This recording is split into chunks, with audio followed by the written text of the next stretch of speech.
are you doing, guys? We're back with the UFL. This is always kind of a special moment for me because it was right around this time that we started this podcast. So many different iterations of it, so many different guests, kind of different philosophies of how we were going to run it. But now we are kind of coming up on that the anniversary moment. The UFL always kind of reminds me of that. So we will be talking about the UFL and DFS from a DFS angle for week one. We've obviously covered a lot of this, so a lot of the names will be familiar to us. They're in different situations. The majority of the league has new head coaches, has a new philosophy. Some of these guys have never had coaching experience before, like AJ McCarron. They have a ton of NFL experience and a ton of like football experience. So like a lot of these guys, we don't even know their management style because they've never done it before. I think that's kind of an exciting kind of edge. It's also kind of scary because we don't know everything, and that's part of the DFS angle of these kind of niche sports. You know, we see it in like the niche angles of golf. If you cover some of those, you know, during COVID, people might have played in those leagues, and like the WNBA. So even though we know a lot, I don't want to give off the impression that like we're going to get it all right. We won't. But I'll bring in the guys now. Donnie, Guff, how are we doing? I am good. I'm looking forward to it. My team plays tonight. Birmingham plays tonight. Yeah. And you're a hometown supporter too, Donnie. You're gonna go to more games this year. You're gonna. I got the home opener tickets. I got front row home opener tickets. Yeah. Nice. Right in the front row, in front of the end zone. $17 a piece. I got tickets for me and my brother, so should have a good day out in the sun. We can speak on that quickly. It's awesome that it's very affordable and it's very family friendly in that way because a lot of sports these days are not. Like any major sport is like extremely expensive. So the fact that they're actually like priced at a reasonable rate is very smart from a marketing standpoint. Yeah. I mean, you know, they got a halftime show in the home openers for every team this year. I mean, granted, Birmingham's home opener isn't for a month, but that's a different issue. And they've also sold out. Like this week, they've sold out games. So, like, I think some of the stuff that they've done is very smart. But yeah, I really like the UFL. Like, obviously, we know some of the names, but like, I do think we know a lot more than some people. But I don't want to give off the impression that like because we're doing a DFS podcast, we're going to get all of this right. We won't. But I do think there's some big edges to be had. Gov, how do you think? Because like, I know you said that you know a lot of these names, but you haven't done a lot of research into week one yet. But I like the way you think about DFS, so I think what you're going to bring is actually valuable. Well, I hope it. Like, at least nothing else. I remember how to construct a lineup. I remember what we should be looking for. But sort of just like with NFL week one, like, we're going to have to take some gut shots and some dart throws at things we think are going to happen with new coaching. Like, It's the same in NFL week one. Normally I would want 3 or 4 weeks in NFL. Here, like, I'm going to have to try to like figure it out week 2 or 3. Like, okay, this is what they did the first 2 weeks. This is what I think they're going to do week 3 and moving forward. Well, that's why I say like, you know some of these names. And so like, you know, kind of like what to pay attention to and what not to, but the fact that you aren't so indoctrinated into the, you know, depth charts or into the weeds of like UFL means you're not going to be distracted by all the noise. Like some people will hear a starting quarterback, for example, and they'll feel like I have to go with this guy, but that's not how this league is ran. In fact, there's already a team that says they're going to run 2 quarterbacks again this season. So we'll get there, but like that's the kind of thing we're dealing with spring football. So how did you guys want to break this down? Because I got all this information. We can go team by team if you want, or we can just talk about some of the more marquee names or kind of strategy ideas. Don, do you have a way you kind of want to lay this out? I am not exactly sure where we're going to go with this lineup-wise. I think we should go look at the games. If we can pull up the thing and just look at all the games. What is our favorite game? I know we don't know all the lineups, all the players. Personally, my favorite game is that late hammer in Orlando, Columbus. I like that game because I think a lot of value is going to come in that game. Just from a game, Gov was talking about a game theory perspective.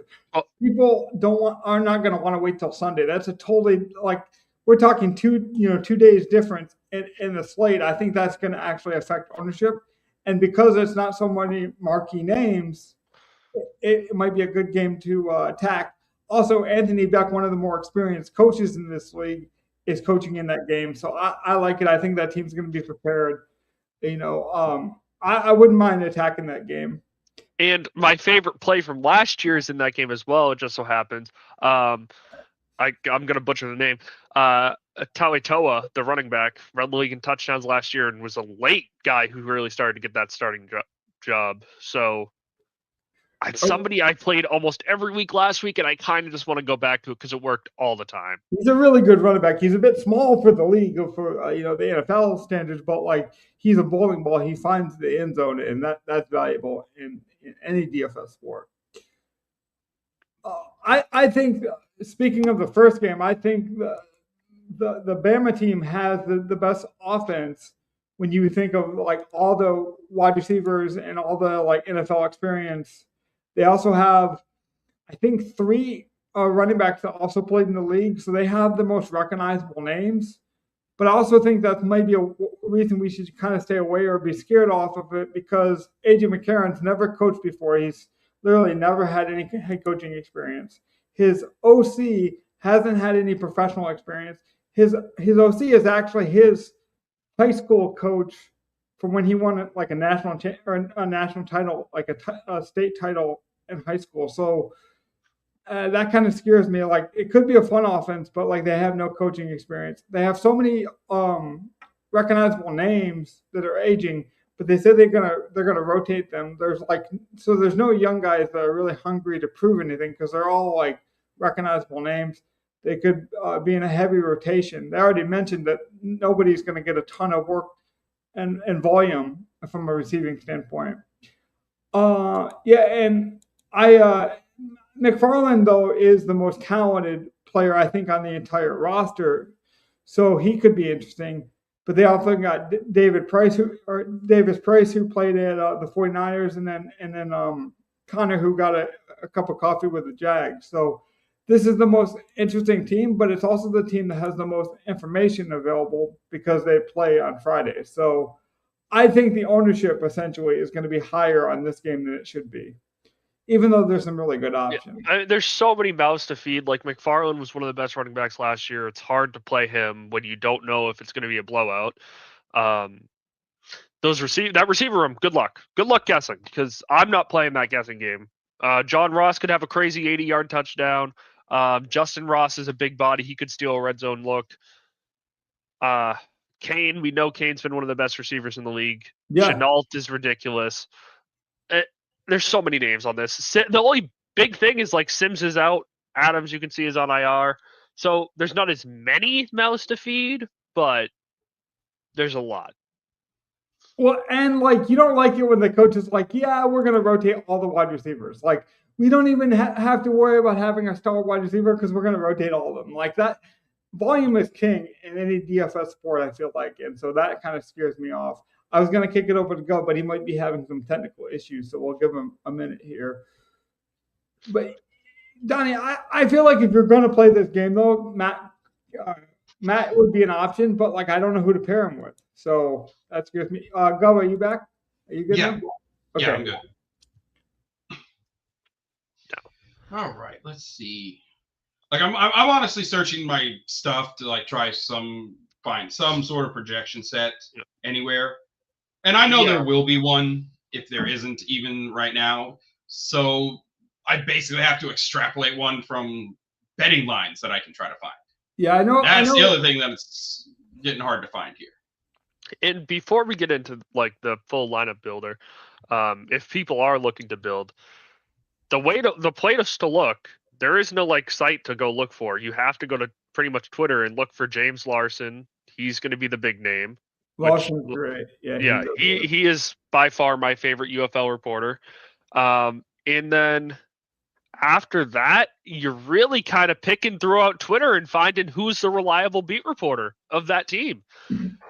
In terms of other fantasy outlets, like Fantasy Points is doing a pretty good job as well. But just trying to put some theory behind why you're playing. Like, for example, Donnie, which one of these wide receivers would you play if you had to play one of these Bama? I'm going to the guy that AJ McCarron played with for a while, the team likes, I'm just going to throw in Kane if I did play somebody and I hope that agree. Kane gets it.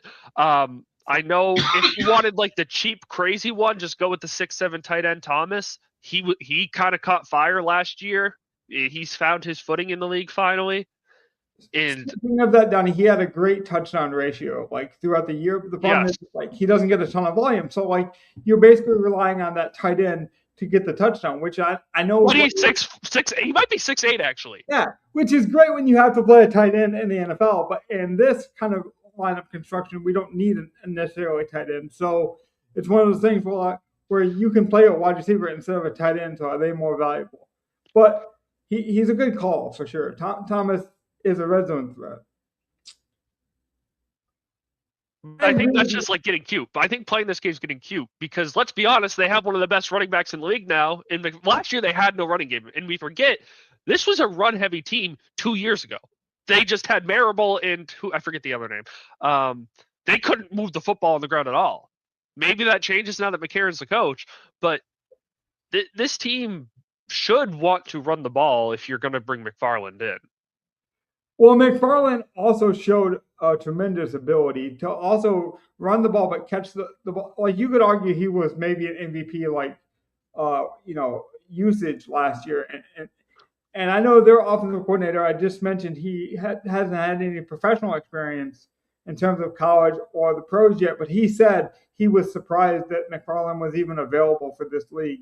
He thinks McFarland should basically be in the NFL already. So that is high praise, in terms of the talent deficiency he sees between that running back and the rest of the league. Gov, you got any thoughts yet? You found any secret computer passwords or pathways? I might have a couple of like plays I might want to get to when we get to our lineup builder here. Are we ready to go? I think I'm ready to go. I think so too. Yeah, I have my dummy lineup. It's UFL. It's week 1.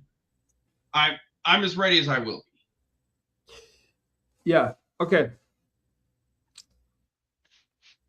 So the only thing about this that might be different than the way we build the NFL is the quarterback because it's so valuable and because we don't need a tight end. But I'm okay just putting up to the random number generator and starting from there if you want. I mean, there's only 7 players. We could kind of just talk through quarterback and see where we land. But I think if we decide what game we want to play, because let's be real, there's two decisions we have to make. We have to choose whether we're playing Teamu or are we playing the cheap quarterback, right? I mean, again, we're playing DFS. Who are we stacking? Right. Let's get that out of the way. I agree. The game we like, the quarterback we want. Who are we stacking? Do we say St. Louis is back to being dominant? I don't think they are. And DC is going to repeat last year with Teamu, MVP-like season. We saw in the championship last year, I believe he had 4 touchdown passes, almost no incompletions. That's why he's 10K.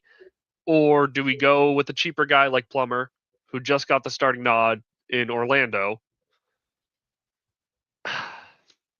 I'm not sure. I do like the value of a Jake Plummer, but I will say, Gov hit on I think the last DFS UFL show we did actually when we were talking about Jordan Teamu. I went back and listened to it, and we were talking about how much DC loved to throw the ball. They were throwing the ball like But it's a new coach. No, that's the only coaching staff that stayed the same. Is the DC what is it, Renegades? So they threw it at like a 64% clip last year. So they do throw a lot. The problem is Teamu is going to be high owned. He is going to be the cash game quarterback, essentially, based on all the projections I've seen. Speaking of projections, go.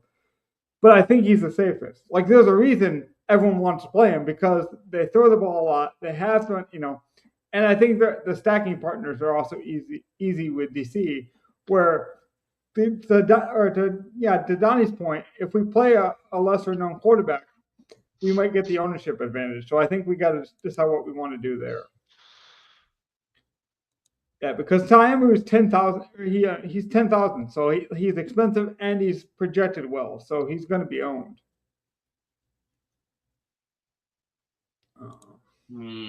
I like the idea of the cheaper quarterback. That's where I lean too. I'm leaning towards Plummer personally for the cheap quarterback. And does anybody have any, like, would you rather play is it Houston or Arlington with Beck? Beck he's the coach of the Orlando team, if I'm not mistaken. No, the cheap Austin, whatever. Austin. I'm trying to get these names down. It's Reed. Reed. Oh no! I would not do that because Arlington basically said they're going to play both quarterbacks. No one knows exactly what capacity they're going to play those quarterbacks, if it's like an 80-20 split, or if he's just saying that because Perez is like the veteran, and because apparently Perez was upset he wasn't the starter.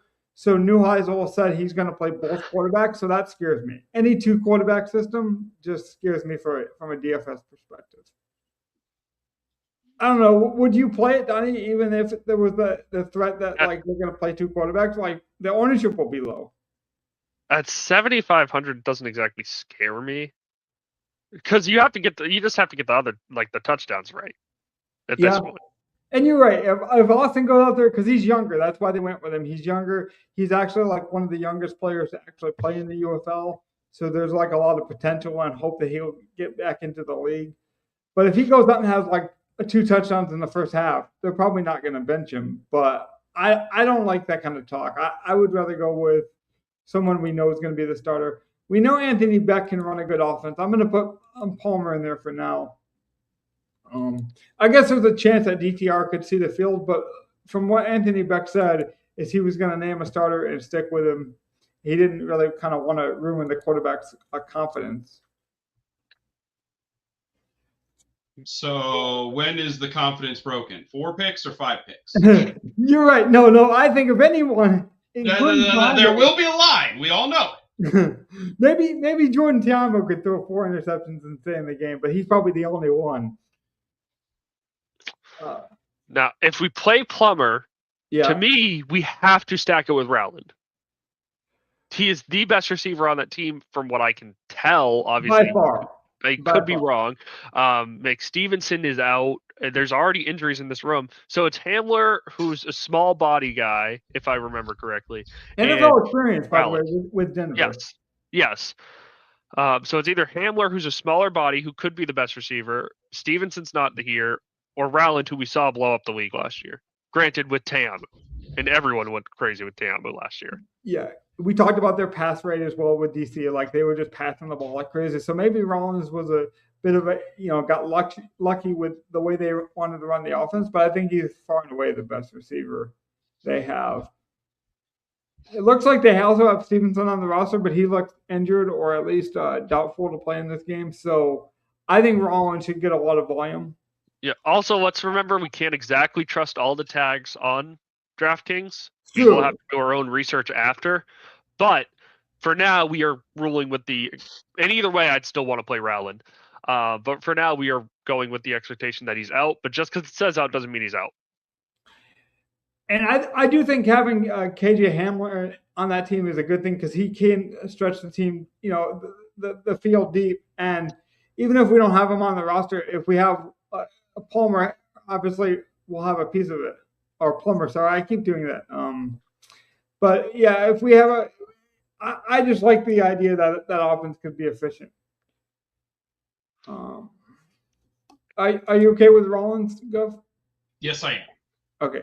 I knew you wanted to stack anyways. You always want to stack. I don't think you can play any quarterback naked in this league, by the way. And I think week 1 is not the week to get cute. Like, let's just take who should be his guy.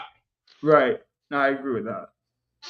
Now, do we want to bring back is the next question. I'll look over.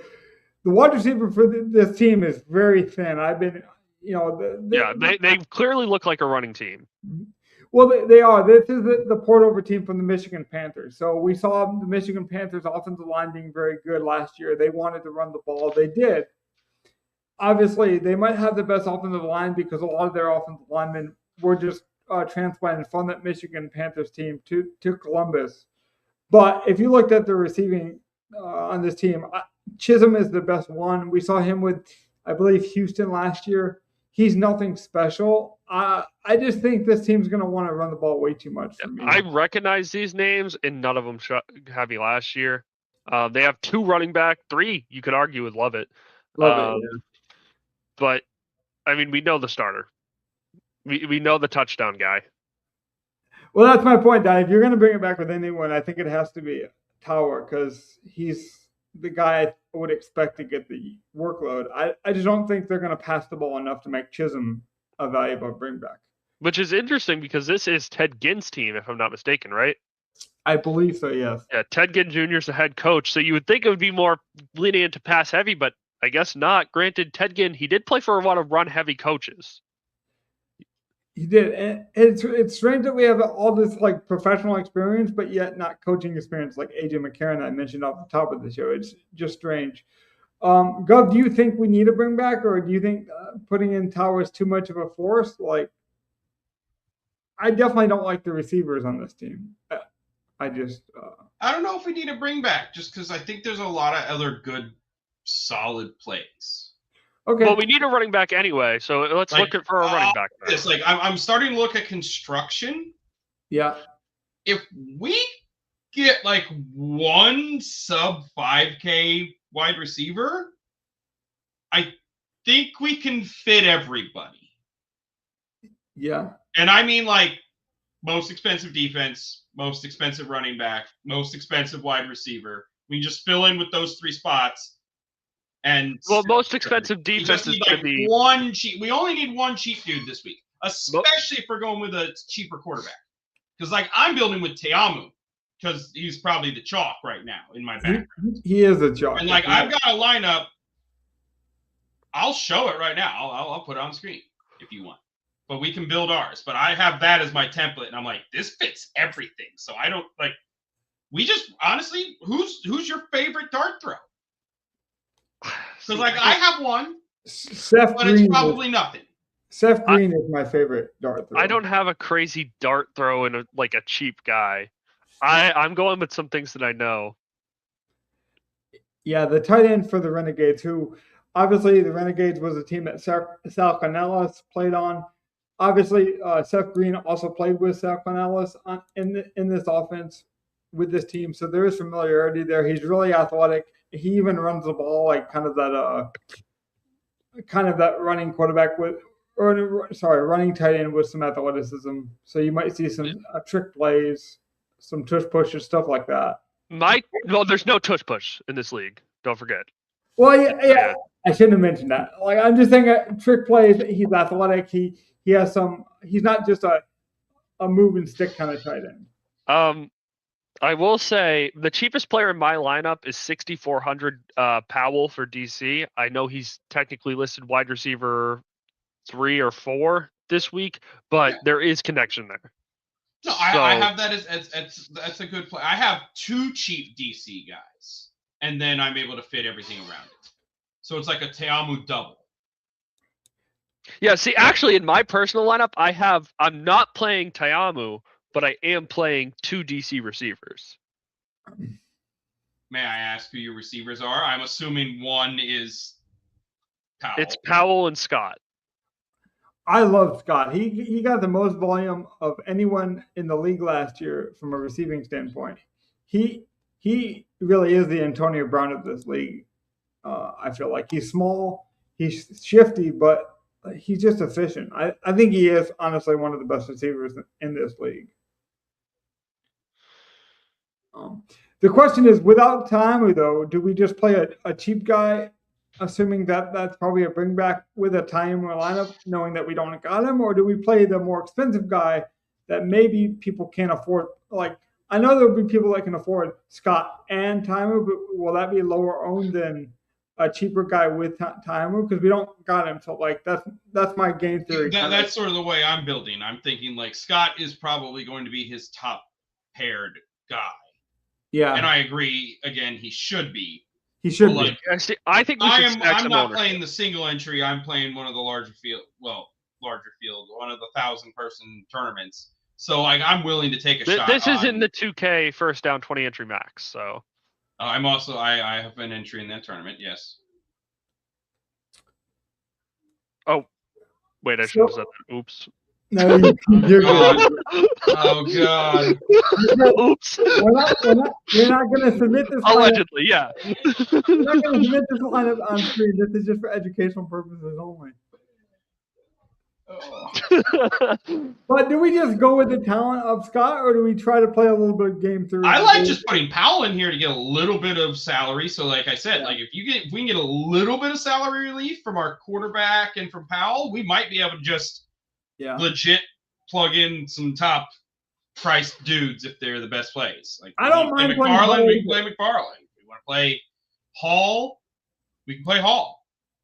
I think we know DC has the most familiarity of any like they have the same coach, they have the same quarterback, they have a lot of the same receivers. There's a lot of good chemistry there. When we talk about teams that get off to slow starts, offenses that might not, be at full capacity yet or like comfortable with each other, that should not be a problem with DC. So I have no problem with taking one of their offensive weapons. I do think the best sure things though are running backs. So I would like to fill up more running back spots with our flex, unless you guys were opposed to that. I don't mind getting 2 running backs in this lineup. I don't know if I want 3, but I don't mind getting 2. Fair, and I mean I don't want to force it either. But I'm just saying I think that running backs are so much safer. I guess that I want to mention that on the show at some point. If you guys are stuck with what to do. I agree. And there will probably be more raw points in them too. But I still want to shoot for some upside with some of us, with some of our stuff. I don't want to just bog it down with safety. Right. And I'll be playing Seth Green, who's only 3,200, a tight end. Obviously, tight end won't be as sexy or appealing in lineup. So that's kind of my dart throw. And then fitting everything around it. I do think it depends on that 1 or 2 guy difference that you have, because a lot of people are going to have a lot of the same recognizable names.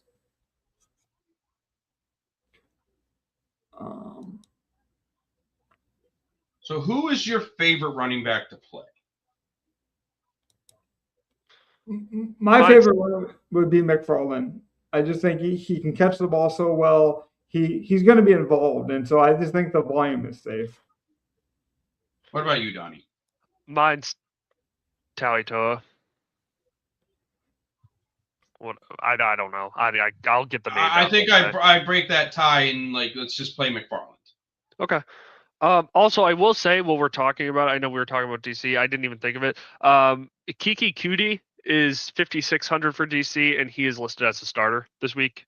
Yeah, if you wanted to do that. That is the cheap guy that should be getting pooling ownership. If he doesn't have ownership, that is a mistake.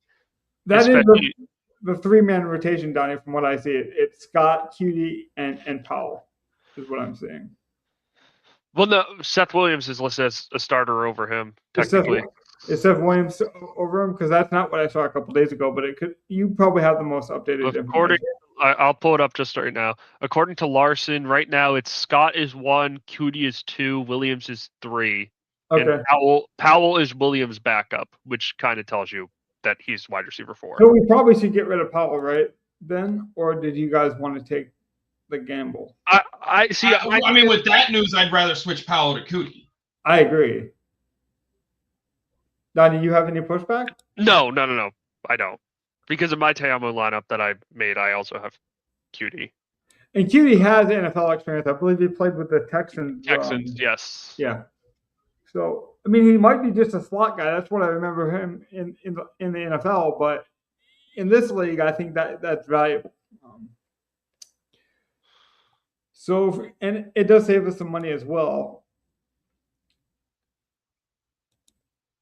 I was gonna say I also like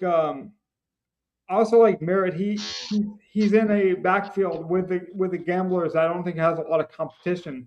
I just like Kurt Merritt because every time we see him, he's fast, and like I said, I don't think he has a lot of competition. It might be the more lesser known running back room in terms of backups and anything else. Like we know with Birmingham, they have a ton of running backs with name value. Houston's one of the teams that has no other running backs that I even recognize. Like I know football pretty well, and I don't recognize any of these names here outside of Merritt. So that has me interested from a volume perspective. But I don't know. Do you guys have any other ideas of what you want to do with this lineup? I don't like Houston's backfield really that much at all. I do have a random. It's not really random. I have a dart throw at 6,600. He was on DC last year. He hasn't gotten really a shot in the UFL even yet. This is going to be his first year getting an option for Louisville. Lucky Jackson. He is 6 feet tall, so he's not the biggest guy. He's a volume kind of receiver.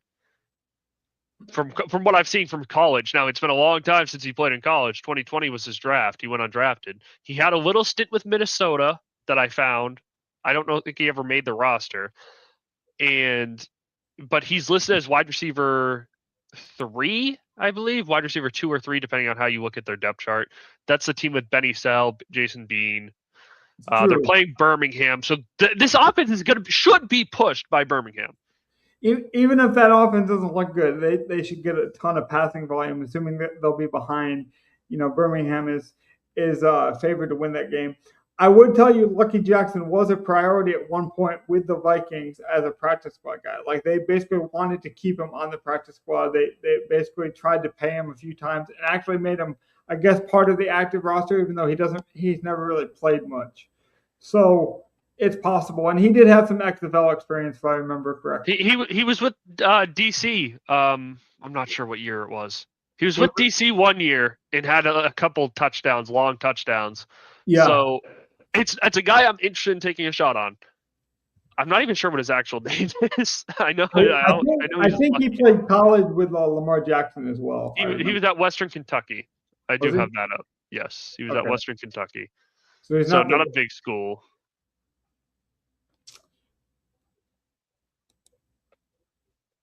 Gov, you have anything about Lucky Jackson or any other receiver that you think is better than him that we should consider?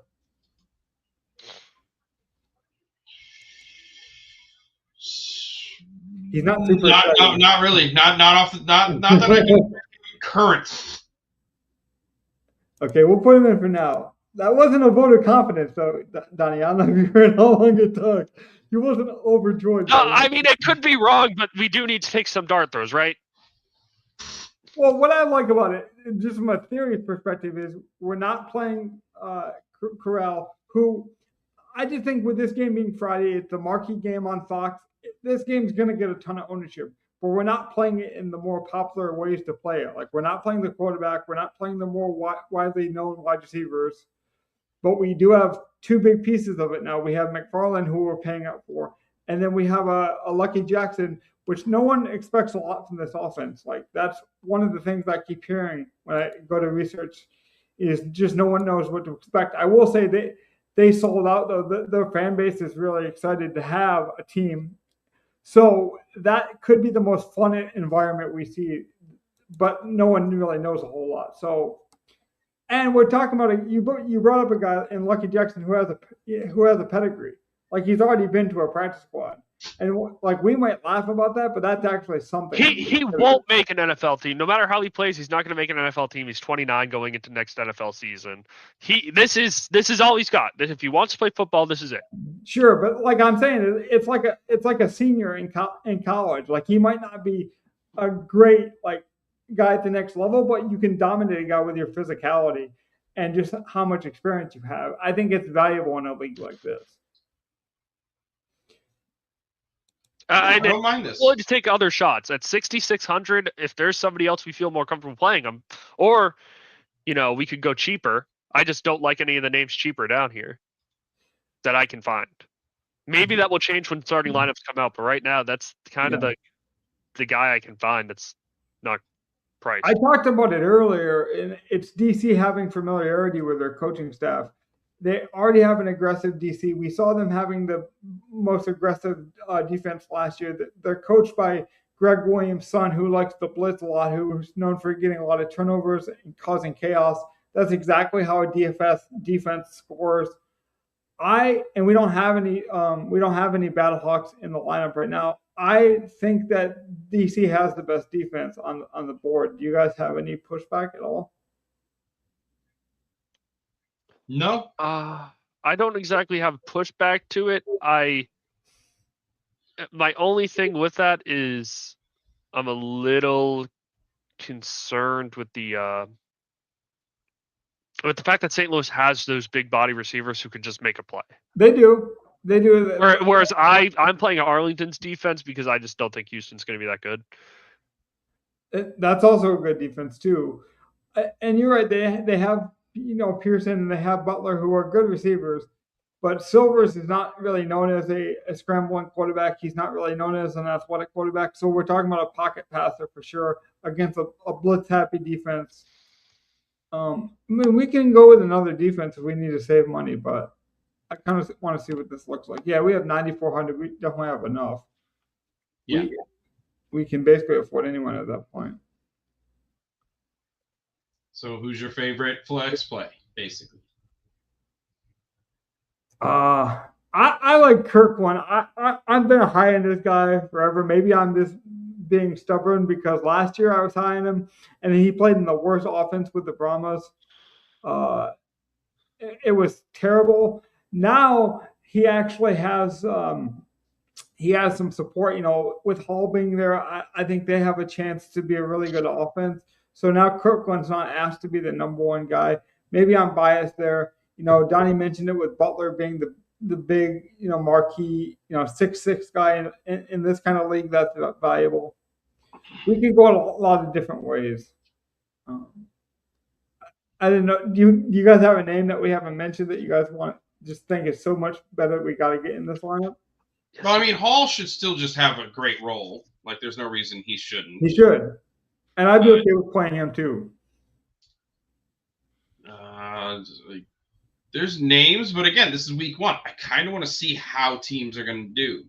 Yeah. Because this is the UFL. This is also another league where, like, we've seen teams play guys for 3 or 4 weeks and then just sit them until the end of the year and try out other dudes. Yeah. And we're already seeing that with some teams like, already thinking about using the 2 quarterback system. So, like we're getting the surprise. They're getting out ahead of it for when they need to play multiple quarterbacks. Yeah. They're also putting more. I think we have plenty of really good options here for the end of this line. We really do. You don't have to plug it in on screen, but I think there's plenty of good options. And I think like there's a good way to think about playing DFS for UFL this weekend. And we could more people get in so that the contests get bigger. We could move down from that Hall, like whoever we want to play. We could play. We could just like plug in a Scott and then move up from Lucky Jackson. Yeah. Yeah. And that would make a lot of sense, I think, if we just went Scott and then went up. Like, I know we don't have Teamu, but that offense is probably going to be explosive. Let's be honest. Who do you think is the best player that we don't got in this lineup, though? Like, just Scott. pure talent. Yeah, I agree. Probably Scott. And that way we get off Teamu ownership, but also have his boom. It's true, but we'd have 2 of them at that point. So at that point, are we doing ourselves a disservice? If Plummer scores 20 and Teamu scores 30, but we get the 30 receivers, the 30-point receivers that go off, you're right. 1,600 is huge. You're right. And there's also a chance we've seen it. We've played it. That I can speak from experience. You will play a guy thinking he's going to get all the workload. He's in the depth chart. We got all the the statistics behind us that say the data is going to support this. And then he goes and gets 0 points because the coach decided, hey, you know what? We're not actually going to run the team that way. And so the guy you think is going to get all this usage gets nothing, and you get 0. That's definitely happened, especially in week 1. Gov just talked about it. The fact that we haven't seen anything does scare you. Like, we're going to get some of this wrong. So I would almost argue that if we think Plummer's going to score 20, which if we're playing him, we should be saying he should score 20. Yeah. Otherwise, you should just be playing Teamu. And we think, okay, let's say Teamu has a great game and goes out and has 30. We can balance that difference out by just having 2 receivers. I also think that Hall and Scott are very close in terms of talent, and the $500 difference might be hard for some people to get to. So maybe playing Hall just makes sense from an ownership perspective. And that way we get off the question mark of Jackson. Yeah. Gov, what do you think from a game theory standpoint? Anything here sticking out? Hakeem Butler always is interesting to me just because he's so much bigger and he's so much like his size makes him a giant among. Now, I'm let's not thinking forget. from a game theory standpoint, like I think we've got plenty of pivots Yeah. off of like chalk and ownership. So like we could just jam in pure projection at this point. Yeah. Who do you think is literally going to be the highest projected guy left? I think it's Scott. I think it's either Scott or it's Butler because he's 30%. I think I saw. I'm just literally looking like fantasy points wise. Like I think it's Scott. It's either Scott, Hall, or Butler. I agree. It's one of those three. Yeah, I think we narrowed. They are the ones who were getting consistent volume last year or better. They have the best. So I would go with them. One of those three. I don't have a projection set to tell you who's exactly the highest owned right now. Okay. But like I know it's going to be one of those three. I can agree with you on it's probably Scott or Butler or Hall. So does it scare you to have two DC guys and not the quarterback though? I guess that's the game theory question I have. Kinda. That's why like I would lean Butler or Hall over Scott. But that just doesn't scare me. Like, maybe week one, it might not. It might again. I understand Donnie's thought on it, and like that could easily play out. Yeah, I will say having Palmer. Or sorry, I keep doing that. I read that Bachelor report, and now I got Jordan Palmer stuck in my head. I practiced this before the show too, and I still messed up. But having the quarterback in there, I think we'll have a low-owned quarterback. Like I think all the ownership is going to be like heavily weighted on Taiamu and all these recognizable names. Butler is by far the highest owned wide receiver I see on the slate. But like you say, we're different enough. We can eat it if we want to. It sounds like we're leaning towards Scott though. That's where I'm at. I'm fine with Scott. All right, I'm fine. Like that's my point. I'm kind of with Gov. It's like, yeah, I could see why it might not work out, but like if we agree that he's the most talented, and we don't have a reason not to play him, and then we have to get up from Lucky at that point. Point blank, we got to. Well, that puts me in a range I talked about. I like Kirkland. Yeah, he's so talented. I've tried to fit him in, and I'm just like, oh, last year's just such a sour taste in my mouth. I can't do it to myself. Yeah. Bonds also played very well down the stretch. He got off to a slow start in the UFL last year, but down the stretch, he was their number one guy. For such a bad Johnson-led offense last year that most people don't realize it, but he played really well too. Not playing Butler, we could be different and play Pearson, who showed something years ago and just hasn't lived up to it. I think we're looking at a potential upgrade here, whether it be Kirkland, who might get back to what he was 2 years ago, because his output 2 years ago was tremendous. He was with that Brahmas team last year and just didn't perform well at all. I actually don't mind leaving Lucky in there as well and just leaving the $900. I think we could do that.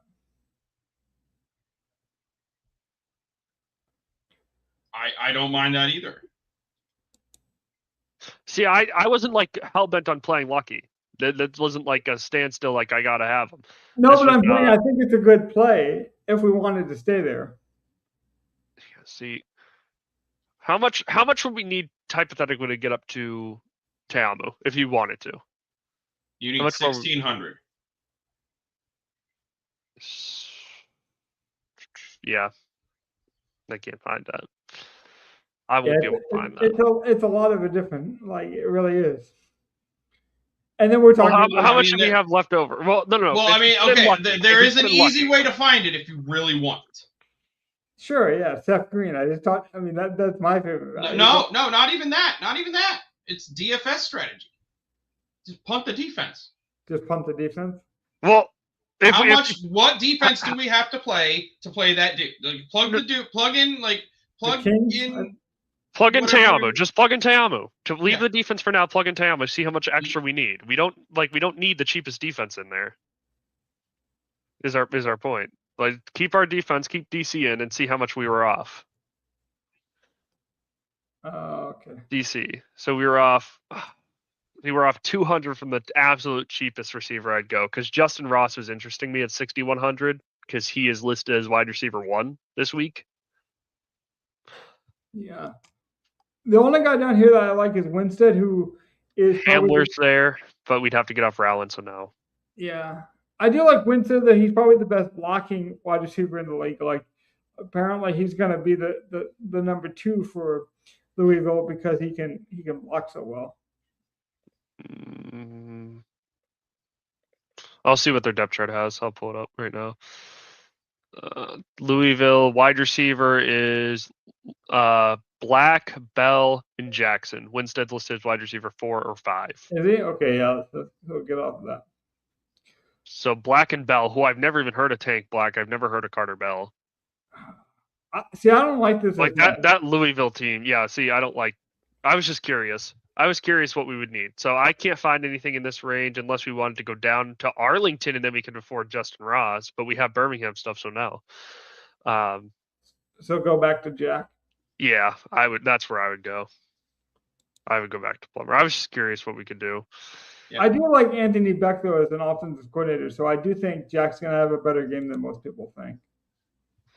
He had to be decent to beat out Perez, right? Even if we didn't like Perez, which I don't think he didn't beat out Perez. He beat out DTR. Our DTR. Well, yeah, even more so. He had to be decent to beat out DTR. Yeah, because DTR was fun. Yeah, even if he's bad in the league, like, he should have been at least productive in this league. Like, he was really good in NFL preseason. Let's not forget that. And if he was good in NFL preseason, then he should be at least formidable in the UFL. See, I think it's Kirkland or Vaughn for me here in this. Yeah. I almost played Kirkland, so I'm leaning Kirkland. I don't love playing Vaughn. Kirkland's probably my guy too, honestly. Okay. There is no depth charts out for this for Arlington or Houston yet, so I don't know where to lean there. Well, let's make the case though. Kirkland is obviously talented. He played in the league a couple times. Last year was just a complete, like, that team was supposed to be good. They had Wade Phillips. They had AJ Smith, the offensive coordinator, came in with a ton of praise. He's back with the Battlehawks, actually, so he got a second job. So that tells you how talented or how much they think of him. Had this great offense. McFarland was on that offense. Kirkland, we thought all this great stuff. Had NFL experience at quarterback. And then Wade Phillips leaves, and then the offensive coordinator takes over, gets fired. Like, that team was just a shit show. Obviously didn't have much support. Now he comes into a team with Hall. He doesn't even have to be the number 1 guy. Yeah. I just feel like the underneath routes could fit him very well. He's not going to get the number 1 coverage. I think this could be a smash spot. Yeah, 2 years ago, Kirkland was the top 3 receiver in this league. Exactly. And now he doesn't even have to be number 1. I think that's my point. Like, he could just go under the radar. He can have fun again. Last year was a disaster. Yeah, that whole team, outside of McFarland, that whole team was awful. Everything was just bad news. It looked like the team was on route to fold, which it kind of did. It got relocated. So it was a mess. And I'm the type of guy that doesn't like to give up on someone, but I'll be honest, if Kirkland fails me here, I might not play him the rest of the year. He has to at least be getting work. He has to give me 5 targets. Because I played him a lot last spring, and he just did not do it. But I think the talent's still there. I agree. Any last thoughts from Gov, from Donnie? We got to get out of here. We have a hard out here in a little bit, but I want to give you guys the last thought. Don't go overboard week 1, but let's try to fill some of these tournaments so that we keep getting good UFL stuff for the rest of the season. Please. Yeah. Yes. And I like the new ownership direction of the league. Like, they are trying to promote the league. We're talking about some sellouts. Donnie's obviously already bought some tickets. Like, the fan excitement is there, but they got to build upon it. I would like it because they talked about doing some different promotional things. So there's been a push on, like, social media and that kind of thing. Maybe we could get some DFS exposure. Maybe that means contests would get bigger. Maybe this just means we see more commercials advertising, DFS and UFL. But I think there's a lot of opportunity. Hopefully, we see more chances than last year because the prize pools just fell off. Listen, I have one last thing to end on. If I can reasonably spend more on beer than I can spend on my tickets, then it's a good game. To be fair, it's the most affordable ticket on the planet right now. Like so many sports. How many $12 beers do you need to drink to reach a normal ticket price? To be fair, I think it was $8 for a beer last time, which is still pretty high. But listen, that's only 3 beers. Donnie's talking about building a snake and everything, just like the beer snake is back. The NFL, UFL is back. We're good to go. So hopefully you guys enjoyed this. We'll be back with you. Hopefully we'll have contests next week, but we're kind of at the point where you never know. But we're going to hope. Maybe this lineup wins a bunch of money and we never play DFS again, but I don't think so. Luckily for you, the contests aren't that large. We'll be back next week. Have fun. Don't go crazy. See you guys later. Peace out, everyone.